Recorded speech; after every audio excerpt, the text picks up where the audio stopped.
Alhamdulillah, kita telah mendengarkan sebahagian daripada syair, qasidah, selawat, pujian kepada Rasulullah sallallahu alaihi wasallam.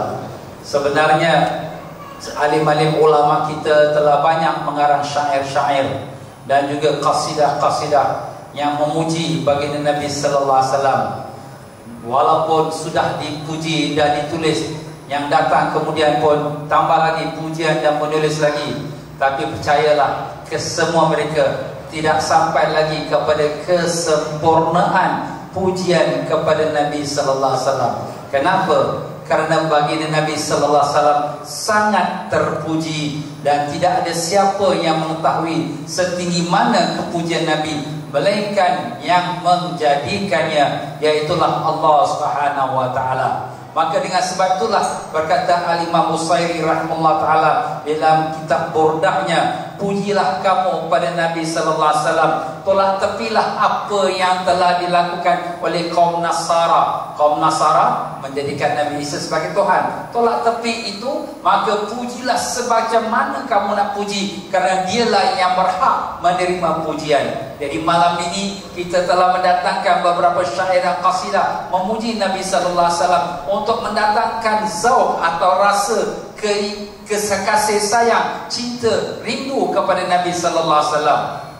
Dan memanglah bagindalah orang yang wajib kita kasih dan kita cinta dan kita rindu kepadanya, karena menjadi syarat keimanan bahawa hendaklah kita berkasih dan sayang pada Nabi sallallahu alaihi wasallam lebih pada manusia, lebih pada ayah ibunya, lebih pada anak penaknya, bahkan lebih pada dirinya sendiri. Ya muslimin dan muslimat rahimakumullah, apabila semua manusia dibangkitkan di padang mahsyar, mereka semua bimbang akan diri mereka, termasuklah kita sendiri pun bimbang bagaimana perihal diriku, dan semua nabi-nabi pun bimbang akan perihal dirinya. Sehingga semua umat-umat datang bergerombolan, datang pada Nabi Adam AS, pada Nabi Nuh AS, pada Nabi Musa AS, pada Nabi Ibrahim AS, pada Nabi Isa AS, memohon syafaat daripada mereka. Semuanya menjawab nafsi, nafsi. Tetapi hanya satu manusia sahaja, hanya satu manusia kekasih Allah sahaja yang tidak mengatakan nafsi, nafsi, tapi dia mengatakan ummati, ummati. Di manakah umatku? Di manakah umatku? Siapakah dia tuan-tuan dan puan-puan? Itulah dia Rasulullah sallallahu alaihi wasallam. Ibu ayah kita, isteri suami kita, anak-anak kita tidak akan mencari kita, tetapi Rasulullah sallallahu alaihi wasallam yang akan mencari kita. Maka dialah manusia yang wajib kita kasih dan sayang lebih daripada segala-galanya. Tetapi bagaimanakah kita nak melahirkan rasa kasih sayang kita kepada Nabi kita sallallahu alaihi wasallam? Tadi telah kita dengarkan beberapa nasihat pada asatidzah perintis kita sebelum masuk isyak tadi, ialah dengan kita mengikutkan sunnah baginda Nabi sallallahu alaihi wasallam, bukan sunnah baginda dengan hanya bersembahyang atau berwirid. Itu memang antara sunnahnya, tetapi antara sunnahnya yang mulia ialah akhlak pribadinya. Itulah Allah Ta'ala telah memuji baginda Nabi, wa innaka la'ala khuluqin azim. Sesungguhnya engkau ya Muhammad di atas akhlak yang sangat agung. Bukan kata mulia lagi, sangat agung. Bahkan akhlak Nabi tak ada siapa yang dapat sampai kepadanya. Begitulah Allah Ta'ala telah puji baginda Nabi sallallahu alaihi wasallam. Tetapi sudah setentunya kita mungkin manusia biasa, manusia lemah, takkan mampu nak 100% ikut seperti mana Nabi sallallahu alaihi wasallam.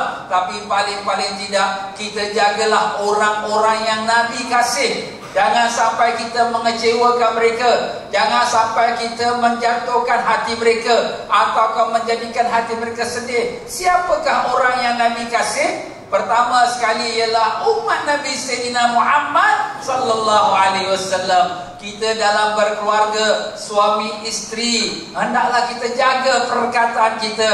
Jangan sampai perkataan suami melukakan hati isteri. Bila suami nak bercakap, dia fikir dulu, apakah isteri aku ni akan kecil hati, atau isteri aku akan rasa hati dia. Dan demikian juga sang isteri, bila nak bercakap pada suami, dia fikir dulu, ini aku menghina suami aku, ini aku menjatuhkan maruah dia. Begitulah kalau dia dalam suami isteri keluarga. Begitu juga dengan adik-beradiknya, dengan ipar duanya, dengan mertua-mertuanya, dengan kawan-kawannya. Apabila kita nak bicara, kita fikir dahulu. Jangan sampai kita membicarakan perkara yang boleh melukakan hati mereka. Sebab itulah dalam sebuah hadis riwayat yang mengatakan, apabila kita menghampakan hati seorang mukmin, dosa yang lebih besar daripada 70 kali kita merobohkan Kaabah. Lebih besar dari dosanya daripada 70 kali kita merobohkan Kaabah. Jadi begitulah dia muslimin muslimat dalam hidup rumah tangga, dalam kita berkawan. Kita nak bercakap, kita fikir dulu. Kita nak hantar SMS, kita fikir dulu. Kita nak hantar WhatsApp, kita fikir dulu. Jangan perbuatan kita tu melukakan mereka. Kerana kita menjaga hati orang-orang Islam, maka Allah akan menjaga hati kita pula dan memelihara diri kita dan mendapat barakah dan syafaat Nabi kita sallallahu alaihi wasallam. Maka dengan itu marilah sama-sama kita teruskan amalan kita dengan mengikut sunnah baginda Nabi sallallahu alaihi wasallam. Lepas pada majlis ini, kita menjadikan saudara-saudara Islam kita semua adalah saudara yang kita sayang, dan kita doakan untuk mereka. Apa yang kita nak doakan untuk mereka, supaya hati kita tak ada rasa kita kepada mereka. Kita doa setiap malam sebelum tidur, ya Allah, ampunkanlah mereka yang telah mengumpat aku. Ya Allah, ampunkanlah mereka yang telah fitnah padaku. Ya Allah, ampunkanlah mereka yang telah buat aniaya padaku. Macam mana ni orang tu mengumpat kita, memfitnahkan kita, aniaya kita, kita pula doakan untuk mereka kebaikan, minta keampunan. Itulah menunjukkan hati kita yang bersih. Kalau masih hati kita simpan kat dalam, geram, nanti nak balas, nanti besok Allah turunkan bala pada dia, itu mana hati kita tak bersih lagi. Mana hati kita belum cinta kepada kekasih Nabi. Siapa kekasih Nabi? Semua umat Nabi sallallahu alaihi wasallam Nabi kasih.